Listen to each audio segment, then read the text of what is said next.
प्रभात क्रमांक 16 अपेक्ष बरं, तुम्हाला वाटतं का तुमच्या प्रभागाचा हवा तसा आणि हवा तेवढा विकास झाला आहे?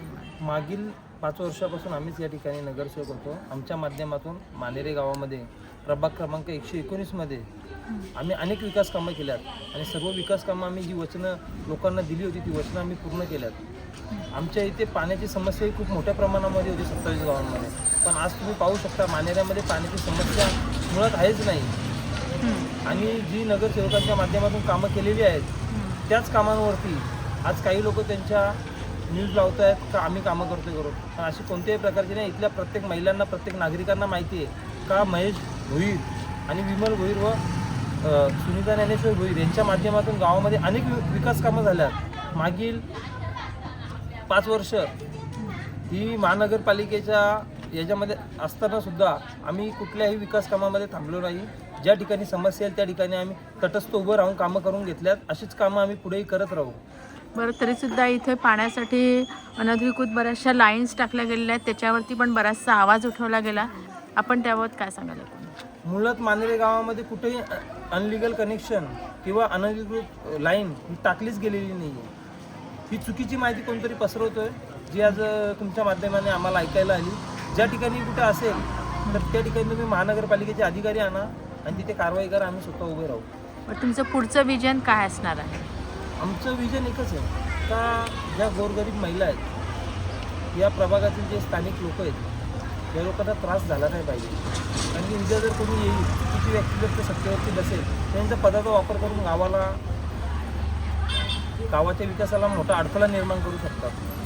तुम्ही पाहू शकता तर आम्ही नगरसेवक असताना, त्याआधी सरपंच असताना देखील आम्ही कधी आमच्या दरवाजामधली पहिले कामं केली नाही. पहिले आम्ही सर्व स्थान हे नागरिकांना दिलं आहे. त्यानंतर आम्हाला आज तुम्ही पाहू शकता अक्षरशः SST कॉलेज तर आशळे गावपर्यंतचा रस्ता हा मागच्या 20 वर्षापासून बनला नव्हता. प्रथम प्राधान्य आम्ही मानेरे गाव, नांदिवली RTO ते मानेरे कमान आणि म्हसोबा चौक ते कोयनूर प्लाझा या रस्त्याला आम्ही पहिलं प्राधान्य दिलं. कारण की ज्या ठिकाणी नागरिकांच्या समस्या आहेत त्या ठिकाणी पहिले काम करायचं. आपल्या पदाचा वापर आपण हा स्वतःसाठी नसतो करायचा, तो सामान्य नागरिकांसाठी करायचा असतो. ह्याची आम्हाला चांगल्या प्रकारे व योग्य प्रकारे लोक आम्हाला साथ देत आहेत. त्याचं कारणच आहे. आणि आम्ही अपक्ष जरी असलो तरी सामान्य जनतेची साथ आहे आम्हाला. त्याच्यामुळे तुम्हाला विश्वास आहे इथले मतदार तुमच्या पाठीशी भक्कमपणे उभे राहतील? आणि आम्हाला संपूर्ण विश्वास आहे का या ठिकाणीचे प्रत्येक मतदार आमच्याच पाठीशी आहेत. आज अचानक जसा कोंबडा सकाळी ओरडतो तसे इलेक्शन लागल्यावर सर्वजण ओरडायला लागलेत. बरं, एक तुमची सामाजिक व राजकीय वाटचाल कशी राहिली आहे?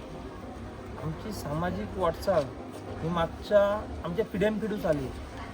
आज आम्ही समाजासोबत आहोत, समाजाला घेऊन चालतोय, म्हणूनच समाज आमच्या पाठीशी उभा आहे. हे कित्येक वर्ष झाले तुम्ही एक सामाजिक काम करत आहात. आम्ही आज कमी आमच्या 40-50 वर्ष झाले आम्ही सामाजिक कार्य करतो. आमचे वडील असतील, आमचे काका असतील, आम्ही एवढ्या 40-50 वर्षापासून समाजकार्य करतो आणि प्रत्येक समाजातला माणूस आमच्या सोबत आहे. त्याचं कारण एकच आहे, कारण की समाजाला घेऊन सोबत चालल्याशिवाय विकास होऊच शकत नाही.